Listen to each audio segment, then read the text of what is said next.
Chapter 843! Sanjeev in Smoke! Hello everyone and welcome to a new episode of the Pod-D-Cast. With me, your best friend, the bestie boy, and my best friend, the hypocrite. Not your best friend, though. No? No. If you say so. No, I mean, I'm talking to the audience. I'm your best friend, but they're not my best friend. I'm not... Right, of course. Forget it. The world's best friend. Didn't work. Abort, delete. No matter.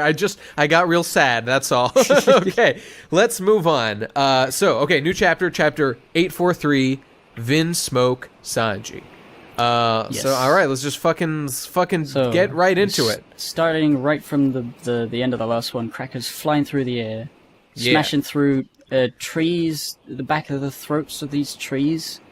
Which is horrific. Again, this was the most visceral we've seen of the homies being clearly murdered and dying. Yeah. It was horrible. It was a holocaust, once I again. did wonder, because of the expression on this one tree, whether they feel pain, because... That guy is feeling it. I can see in his eyes the pain and terror of this moment, his final moment of life.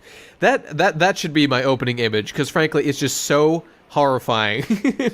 It's too much. The thing is, that behind it is one of the mountains or one of the hills also got smashed in two, and he seems happy about it. So I guess he's probably, maybe, I don't know. Oh, maybe he didn't process. He didn't see it coming because he's a hill. He was over there. He's like, what's gonna hit me?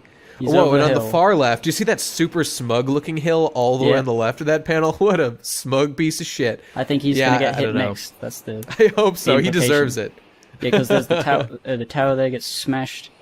What happens? Oh my god. So there's... Yeah, there's a lot of... Mama's getting all the captains together for something. The commanders. The commanders and... Who, by the way, are named Lord Katakuri, which means potato starch, which I don't know what that is, and Lord Smoothie. These are their most powerful guys. A biscuit boy, a starch guy, and a smoothie man. Cool stuff. So, lovely picnic food guys. And then yep. Cracker smashes through the building, and then we see three of the other, I think, ministers. Yeah. So God, I love this whole family. They're all so cool. So the Minister of Cheese, Charlotte Mondor, Mistress of Butter, Charlotte Galette. That's extremely sexy. Yeah. I would have sex with that slippery woman. She looks normal, but she's greased up. All right, who's the last one? There's like a slippy slidey battle with her and Alvida. Oh my god, that's the sexiest thing I've ever heard! Okay. Oh, wow. Holy shit! I want that! And then the least sexy thing ever, the Minister of Whipped Cream. He's covered in jizz. That's why they call him Whipped Cream, because it would be impolite to call him the Minister of Jizz. Yes, we have all the food groups accounted for, including jizz. Butter, cheese, and jizz, yeah. These are like the dairy boys over here. They're all about that shit. Yeah. Oh, maybe that's why. I didn't even process that. They all hang out on like Dairy Island together. Maybe. I don't know. That'd be cool. So, they're all going, whoa, something happened, and... Mm-hmm. They have seen Cracker is here. He landed in front of them, defeated. So they know, holy shit, there is someone here who can defeat Cracker. And I think they said he's their strongest dude. Did they? Or at least one of the three. At least, obviously, one of the three. And so they know we are on red alert. This guy has been beaten up. That is an extremely rare thing. And so now, like, Whole Cake Island is alert. That, holy fuck. Red alert. There is a threat attacking. Yeah. They're freaking out. Understandably. So things have changed officially now that Luffy's beaten this guy. This is a big deal. And what happens next? There's the dad guy. He explains something about something. Oh, let me go into this. This is by far the best part of the chapter. Okay, so Pound, Lola's dad, who's, on the Straw Hat side right now, explains the ramifications of what they have just done. So he saw Cracker fly off into town, and he knows that they have been alerted. The Big Mom Pirates are now alerted to a threat being there, and that it was able to defeat Cracker. So he's like, guys, you need to understand how serious this shit is. And so he tells a couple stories. The first one is that recently, and by the way, this is the 4th name. This is the defeated Commander Snack, which is, man. So we got like milkshake, fucking butter, whipped cream, and then Snack. He's just Snacks. That's a very broad. Those 3 were ministers. Commanders, I think, are the higher ups. Oh, right. It was right. But the commanders Commander were Biscuits. Cracker is like one of the biggest, and then the ministers are below him, I think. I'm just saying, it's interesting to me that there's Biscuit, or Commander Biscuit, Commander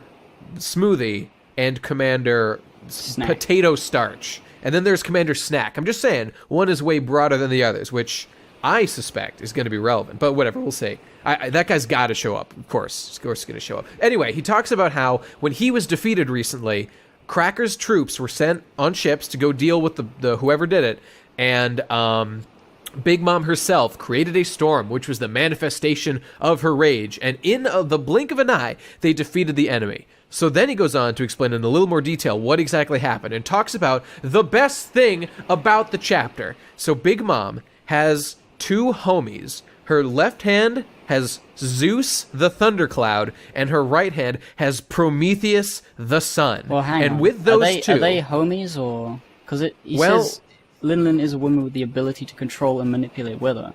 Well, I'll tell you. I mean, okay, it is slightly speculation, but we have seen, cloud homies. We've even seen a sun homie at one point. I don't know how that works, but yeah, we've seen a bunch of homies of things that are kind of weird. So, I mean, to me, this is telling me that Big Mom has created 2 god-level homies. One is she gave life to a thundercloud, Zeus, and controls it, and it is... I'm not sure she has 100% control over her homies, because they had to do what Nami was telling her to do, but then again, that's because she was part of Big Mom. She's got Big Mom's soul, whatever. She clearly is in control of these guys to some degree. So she's got a thundercloud, which can make giant storms, and a fucking sun. A fucking sun shooting fire everywhere. So now what we're learning is, remember when I was saying a while back that what did we really see Big Mom do? Like, how is she deserving of the title of Yonko? And yes, her life-giving powers can change like the entire ecosystem of a place, but compared to the destructive power of someone like Whitebeard, seemed a bit lacking. But with something like this, and this is so brilliant, the idea of making these like gigantic, threatening, big homie dudes who can destroy a fucking fleet instantly with like thunder and fire raining from the sky. Now I'm starting to get why she is considered such a fucking destructive force. Although, this makes sense. One thing that I'm thinking is there's a little bit more of an explanation of, not an explanation, but the tree guy talks about how they literally can't go against Nami with the paper. And then now it's like talking about Lin can control, manipulate weather, and Nami is a weather person. I don't like how this is going, but I think Nami is going to somehow like stop Big Mom instead of Luffy. I will be okay if Nami is able to make some small resistance, possibly even an extremely meaningful one. Yeah. But put up some small resistance. I mean, it's to not that Big I Mom's don't like godlike it. It's just overpowers. that, like we were talking a few chapters ago, Nami never makes any mistakes, and if she just suddenly is like the coolest guy here, I wouldn't be too upset with it. It would be different. You know, she does sometimes make little mistakes, but nothing of consequence that like enriches her character. But that's but I see what you're saying. It going like Nami usually is not the one to save the day, and she might be the one here. They specifically talked about weather, and frankly, weather is all Nami has going for her, just as a character, except being a god-level navigator, but that kind of involves the weather. And also, it was interesting how they specifically pointed out, King Baum, Tree Boy, specifically said, like, it is so crazy that you have a Biblicard of Big Mom, because not even her children are allowed to have those things. Well, so that kind of... Yeah. Well, how did Lola get one then? Well, that's the mystery. I mean, I might have misread that, but I was pretty... Okay, I think maybe even her own children are prohibited from carrying one around. So what this is telling me is that Lola, in fact, there's a bit more character to Lola that we're learning about right now, because she must have stolen that, or, in some way smuggled that out of there, and chose to give it to Nami, and this thing is valuable, because this makes you a god in Totland. Because you can command the homies and have them do whatever you want. So this is no joke that Lola has this thing and gave it to Nami. This is serious shit. So I think this is pretty cool. This is enriching a whole bunch of stuff. Yeah. But nonetheless, the point is, we have now learned why Big Mom is deserving of the title of Yonko and is such a physical threat. I mean, you can be a political threat, and that's totally cool, and I like that. And in fact, I really love how Big Mom herself is involved in, like, the economy and ecosystem of Totland. But when it comes to, like, being able to stand up, like, how does she protect her empire? Now we know. Yeah. Now we know. It's with this shit. When I read this first, I wasn't, like, I didn't assume that they were homies. I just assumed, like, we were misinformed as to what her devil fruit power was, and it was actually about weather. And she has, like, some other, like, I don't know, maybe a science thing or something that makes the homies, but I'm not sure. What do you mean? Did you think that, because, I mean, once we learned that she had the soul fruit. Oh, yeah. Okay. Pretty much a done deal. If they said the soul fruit, then it's pretty much confirmed. I just forgot about that. Yeah, okay. But yeah, that is what it was. So to me, it seems pretty clear that's what's going to be. And you know what I actually really love about them? I love so much that the way they're depicted in the little description King Baum gives, where they're like, or not King Baum, but where Pound gives, of like, they've got these really evil faces, and like they're raining death from the sky, and the fact that they're given names means they're real characters. They're gonna be in the story, and they're gonna have personalities, and I can't wait to see him. I feel like King Baum, the tree boy, is like he's the only homie who's had much of a presence so far. I feel like his character introduction was to kind of introduce us to how homies work, so that when we get to meet those guys who really matter, we're gonna have like an understanding of it. So I'm real excited. Also, what I'm thinking, the fact that like the homies are made by the souls of like giving people, just normal random citizens giving up their souls. So like a normal, some guy will become a tree, but like if it's someone really important, it would become someone like Prometheus or Zeus. So maybe I'm so just kind of complete like speculation, but I think Zeus and Prometheus may have been like souls of people Big Mom knew, or some of her crew. So you're kind of thinking of it like Gekko Moriya's shadows, almost, where they had like the power and abilities of the people that, I mean, not that they necessarily after that, but like Luffy's got a lot of life force. Maybe he'd have like a ton of soul or something. Yeah. I actually disagree. I don't, based on what I've seen so far, it just looks to me that like soul is more of a generic substance that you shove in something and it gets kind of a generic sort of life. I don't mean like they would have like the same sort of power. I'm just thinking like if it's like say for example if somebody died and their whole soul is gone instead of just part of it, then they could be brought back as a really powerful homie or something. Well, you know what? I will bet you, Hypocrite, that as we go along, we will learn, in fact, that my interpretation is correct and that yours is wrong. I'll bet you $1 American that this soul essence is a generic sort of thing. I'll bet you 1 piece of 8. Okay, done. Because we're Pirate pirates. Bet sealed and signed and sent to Yes. Davy Jones. Okay.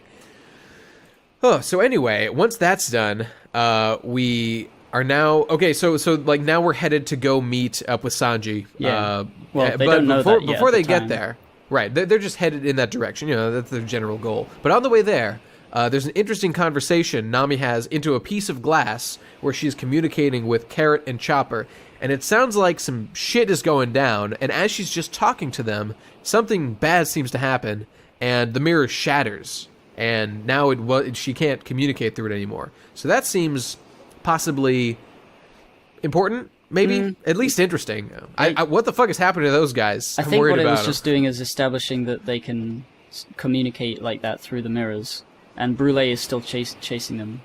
So yeah, okay. I don't know what it really means. Whether they're having a hard time. I think it was just played up for laughs that they were getting like screaming. I hope so. I'm concerned. I'm deeply concerned. I do want to see also, what it leads to, though. Me too. Also, Luffy's thin again. Just like I don't know whether either of us said it, but I assumed like Gear 4 would have like made it so that he just takes a nap and then it's back to normal. Well, they didn't. I don't know. Did they imply that yes, he's a weird guy and he shrinks real fast? Well, was it specifically because of Gear 4? I mean, maybe not Gear 4, but you know how like after he uses Gear 3 he goes really small? Yeah. I was just assuming it was going to be like that, like he would use up all the energy from the crackers. But it took him like a while to shrink back down. You know? Yeah, I mean, there's a lot of crack in his belly. All right, well, whatever. We'll see. But then we get to why the chapter is called what it is, when, in fact, Luffy and the gang meet up with fucking Sanji. They see him in with his whole family in their fucking carriage, and Luffy just jumps in there and he's like, "What's up, dude? What's going on?" And it's crazy. I kind of like that it happened so quick, but me too. I'm glad we didn't fuck around. Though I was surprised. I thought getting to Sanji was going to be like a tough struggle, but nope. He's just on the road, and they found him. You know what I thought was interesting, by the way, before we get into the content of their conversation, was just that when Nami showed up, who, by the way, does look damn fine in this outfit. Really, once again, this is Top's Blueby outfit she's got on. All the Vinsmoke boys are big heart-eyed for her, just like Sanji is all the time. And that, though I noticed Judge is not, neither is Reiju, so it's not like the whole family does it. It's just, I mean, it makes sense Reiju wouldn't, I was presuming she's straight, but, you know, I'm just saying, Judge doesn't, but all the kids do. So I was wondering, I was thinking about this. You know how I was saying before how Zeph's demeanor didn't really seem to match, so Zeph was all about, be respectful to women, you know, never hit them ever, it's not okay at all, have to be respectful. But Sanji is like that, but with like this other layer of how he is like obsessed with women. Like he's all up on their shit all the time, and he wants to touch them and, you know, cook shit for them and all kinds of stuff. And to me, I'm just noticing that these guys look like they have the roughly equal like lust as Sanji does for women, but maybe don't share, and I hope don't share his chivalry, which is the unique thing that he learned from Zeph. So perhaps we'll see. Or, you know, I was just happy to see like all of them react the way Sanji does, like instinctively, but Sanji treats this intense lust in a, you know, he channels it through his chivalry that he learned from Zeph. So I'm saying this kind of explains why Zeph wasn't all lovey-dovey for chicks all the time, whereas Sanji was, even though he taught Sanji this like chivalry shit. So I'm just saying this is a little bit better than I had thought before. If these things, you know, I like it. I had assumed like that his brothers were like mean to women because of the way they treated that one chef lady. Right. Yeah. Right. So yeah, the fact but that maybe because she's a commoner. I mean, Nami's a war orphan. Maybe once they find that shit out, they're gonna be like, "Ew, gross, commoner slut. Don't like it. Get it away." Because Charlotte was pretty cute, and they beat her up anyway, or Shin, whatever her name was. Shinji. That other. Yeah. Whatever. Anyway, it doesn't matter. Though I did think it was cool that Niji, Yonji both had hard eyes, which makes sense to me because they're both pretty laid back. But even Ichiji, who's like never been a very expressive guy, is all hearty, even though his face is turned away. Yeah. He's into that shit. But anyway, so Luffy is on jumps the on case. The thing and he's like, "Hey, Sanji, how come back? Let's go." And then Sanji does. He's thinking about his arms, the bracelets on his arms that's going to blow up. Wait, you skipped over my favorite thing in the my actual favorite thing in the whole chapter, which is when they're like, "Luffy, get off of our cat ridge," because there's a cat pulling their carriage. Yes. Cat ridge, eh? Cat ridge. Didn't really catch all right. You got to read all the time. Okay. This is great. 10 out of 10 writing. Genius. Okay. Anyway, go ahead. Well, it was probably like a translation thing. I'm sure the guys just made it up. Maybe there was a pun there, maybe not. I don't know. I didn't anyway, see the Raws. Sanji's obviously he's just like Robin was. He doesn't know how to deal with Luffy wanting him to come back. He didn't want him to come get him. He wants to just fuck his life up because otherwise his hands and his real dad, he's all like, dad. "Just fuck my life up, fam." To his actual family. He's saying that shit to his family. Okay, all right. Awesome. This, again, genius writing. Genius writing. They worked that meme right in there. Perfect. I want to see Sanji with the "just fuck my shit up" haircut now. All right. I'm sorry, go ahead. So yeah, and then he does the big, impressive kick to Luffy to the face. Yeah, it did look cool. And he says, "Leave, you filthy lowly sea thugs, and fuck you." And he does the whole pretending that he likes the Germa Kingdom now, and trying to make them go away. Obviously, I don't know why he does this, because he knows Luffy isn't going to listen. But I think that's true. Remember that time that Robin tried this shit, Sanji? Remember that? Didn't work. And it was... oh god, I love what Luffy said. I'm sorry, but I love what Luffy said to Robin at that time, because Robin was standing with CP9 and she was like, go away. I don't want you to save me. I just want to die. Leave. I'm telling you, this is what I want. When they finally met up with her, she said that face to face. And Luffy said, fuck you, Robin. When I save you from them and you're standing with me, free to do whatever you want, you say those words to me then, and we'll see if you're still saying that shit. And of course, that breaks her. And she's like, I want to live! And it was the coolest thing that ever happened. Oh, it's so awesome! Okay, I'm sorry. Go ahead. Yeah. So he does a whole big, long... fuck you, I'm actually a prince the whole time, I fooled you, I've tricked you, it's all a prank, bro. Yeah. You know, my wife's beautiful, you get out of here, idiot. And obviously Luffy's getting mad. And I'm wondering if they're gonna fight right here, right now. Probably gonna try. Maybe I'll tell you, maybe the other Vince Smokes are gonna stop Luffy or somehow. Maybe. This bears a lot of similarities to the time when Zoro and Luffy fought on Whiskey Peak, when they got into a tuffle and threw some hands, you know, and some swords. Yeah, I'm wondering, I don't think Luffy and Sanji have had a proper, like, actual fight like that.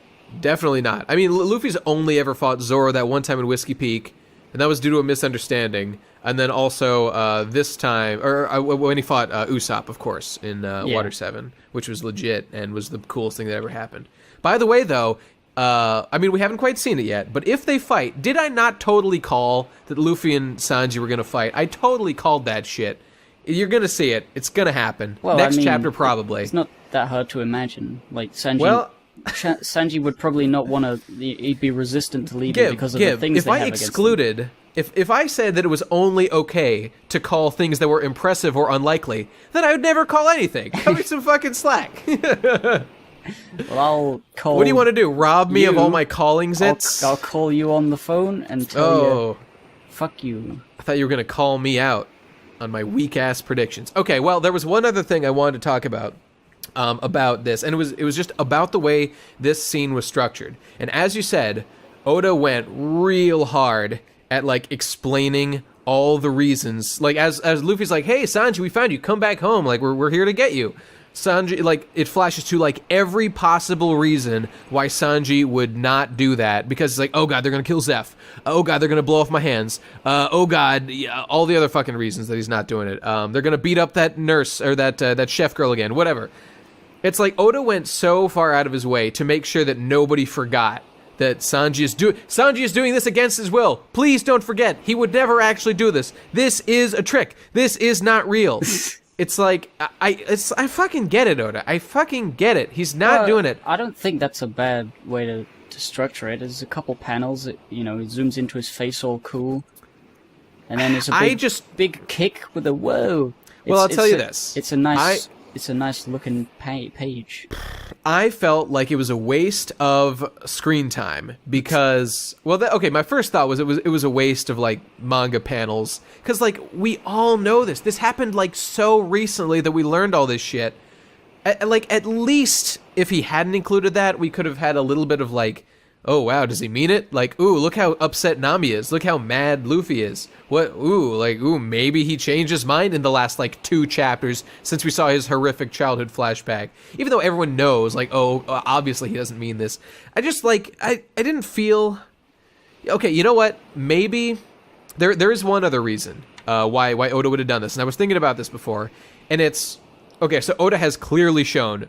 Viewers, he is doing this against his will. None of this is serious. He's only doing it to protect his friends and family and his hands, which are important to him. So, you know, don't take it. Oda is, like, saying that, just spelling it out. So that being the case, we don't ever really need to go back to that later. Because the only other way to do it is, like, it could be that sort of semi-mystery. Like, ooh, did he really betray them? And then at the end, there would have to be, like, an establishment, like, oh, thank God, he didn't betray them. But, like, he's just getting that out of the way up front. And in that way, it does kind of make sense. Because, like, we know Sanji would not do this shit. It's obvious. Either way, it's obvious, you know? I just think that... I mean, the way that it's structured, like, Luffy jumps in, he's taken aback, is like, whoa, what the fuck? And then, you know, Luffy's trying to explain to him everything that's going on, and his dad's just watching Sanji, I think, just seeing his reaction. I think the amount of time it takes, I think is worth. I mean, it warrants like a brief reflection of all the different things. So when he actually finally kicks Luffy in the face after it, like he skips over what he's saying, like he's talking about Zoro and Wano and Nami and Chopper and Brook and stuff, and he's not really listening to him. I don't know. I like the pacing of that. I don't feel like he's trying to make sure people know that Sanji wouldn't betray them, because it's pretty obvious to anyone that Sanji is not going to betray them. He's just, he's pretending. Even on the next page, at the bottom, you can see his lips quivering a bit as he's trying to pretend to be an asshole. You can see he's not really, he's not confident in his face. It's really subtle, actually. I like that face at the bottom. What, you mean the one where he says, "Return to your ship in Gallivant in Rome"? Yeah. That shit. That he's got that tiny little lips quivering. I don't know. It looks unconfident for him. It looks like he's not comfortable. Okay, all right. I get it. He's just summarizing, and yeah, he's like giving a pause while Sanji reflects, which I suppose makes sense. I just felt a little talked down to. Like, I get it. I know this. I really don't need it again. It's been so little time since we went over all this shit. But I see your point too. So it's not a major point against it. So we're spending more time on it than like it was an issue for me. But there was one other thing about that, and I was just thinking about. So these are all the reasons why Sanji, is not leaving. Why he's doing this. It's because for A, his hands are going to get blown off, and 2, like the crew will get killed, and 3. Zeph will be murdered. And I was just thinking, they can deal with the bracelets. There's real ways to deal with this whole bracelet situation. They could get off in a number of ways. There's a real way to establish that the Straw Hats don't need to worry about dying. I mean, that one's kind of dumb. Like they'll be fine. They're tough. They're strong. They'll figure that he can get over that. But the whole thing about Zeph being assassinated, there's really no way to like prove, unless Zeph fucking shows up, which I really hope he doesn't, because that would be cheesy in my opinion. Well, yeah, I mean, there's no way to establish that they don't have a fucking gun to his head right now and are just waiting to hear that, like, I guess he's in trouble. There is no way to show that. There's no way to get a gun to his head. But I kind of like that though, because what it means is that the only way that Sanji is going to like be able to walk away from that reason is if he, and this is what I thought he was going to do all along, he's going to look inside and think to himself, you know what? I'm living my life. I'm being a pirate on my own. It's not my responsibility to spend my whole life protecting, people like Zeph, who are, he was a strong ass pirate. He's his own man. He chose to, release me to be a pirate boy, to go do my own thing. He would want me to trust him, that he can take care of himself. He wouldn't want me to live my whole life worried about what people are going to do to him. I think he's going to have that revelation, and then he's going to be like, you know what? Fuck yeah, Zeph, he's fine. I'm not worried about it. I think he's going to have a slightly different revelation. Yeah. More about, like, just believing that Zeph can take care of himself and fuck you, I don't care, But well, it's not I don't care. It's that I trust him. It's I trust him. But like I don't care what you do. You can't beat him. He's cool. But also, somebody in the One Piece Reddit had a comment, and I read it. Cool. And I was like, whoa, you might like this, Nate. The idea that since Jinbei is here, instead of joining the crew after this or during this or whatever, Jinbei could go back to East Blue to protect Zeph from whatever might happen to him. I would like Jinbei to not be around. Yeah, That'd see, be dope. I knew you'd like that. I do. It gives him something important to do, but away from everyone. That sounds... that'd be a great excuse for him to get the fuck out of here. Oh, I hope that happens. I really don't hate Jinbei. He's just kind of boring. So, he's... That seems to be the opinions of a lot of people. Yeah. I don't really agree yet, because, he hasn't spent that much time on the ship with the crew, or interacting with people, and his arc is fucking done though. There is nothing new that's going to happen with Jinbei in the rest of the series. This is it. Yeah, and this is just tying up some loose ends. But like Brooks got like Brooke is like it's harsh to say, but Brooke is like objectively the least interesting member of the crew, because like we know all his shit pretty much. Oh, you know what? We don't know about his childhood and being a like assault soldier in a kingdom, or like leading the striking squad. That is I would like to learn about that. Yeah. But like, I mean, day to day, he doesn't like do much other than just crack an occasional joke, which honestly he doesn't even do that much lately. So yeah. I'm just saying, like, Jinbei is so much less interesting than Brook, in my opinion, that adding him to the crew would only be baggage, in my opinion. Oh, narrative baggage. We have to spend more time devoted to Jinbei shit, and I don't care. I don't want him around. So that's the reason for my position there. I mean, Jinbei's already kind of been like a surrogate member of the crew. Is that the right word? Yeah, he's like sort of been in the crew, but he's never really been on the ship. He's just been helping doing other things. And now that Dressrosa happened, there's the perfect position for Jinbei, which is as, like, you know, one of his allies. Like, allies are established for the Straw Hat fleet now, or whatever, you know, they're buddies. So the Fishman Pirates would be a perfect addition in that sense. So that's what I want to have. If Luffy hadn't said, like, Jinbei should join my crew, I really wish he hadn't said that shit. Because now all the fanboys have been thinking for years, like, that means he's got to join. Every person he's wanted to join has joined, even though that's not quite true. There's been some characters who have not joined that he wanted to join. Yeah, like the zombie trees on Thriller Bark. Yeah. I wish one of them had joined. You know how Nami has trees on both the Going Merry and the Sunny. And there's also that trees, weird guy zombies. with the green afro guy stuck in a treasure chest. He should have been on the crew. Oh yeah, he should have joined. That's bullshit. He should have been there. God, I hope that guy's doing all right. He's a trooper. Yeah. All right. Anyway, those were tangents, but nonetheless. So at the end, the next chapter, Sanji's gonna fight Luffy. Fucking guarantee it. It's not gonna be a long fight. It's gonna be a meme fight where they just goof around for a little bit. Because none of them want to hurt each other. And it'll probably end when, like, the soldiers or, like, the brothers step in and, like, end that shit in some way. Yeah. We'll see. I'm looking forward to it. I feel like... I don't know. I mean... I don't know how Luffy is going to save Sanji if all the brothers can just beat him up. So, like... Well, you know, they didn't really beat him up. They got him... I mean, beat Luffy up, I mean. Yeah. Like, if they can... Together, if they can do that... Maybe if they can't do it, like, individually. These bitches can't beat Luffy. They can't beat shit.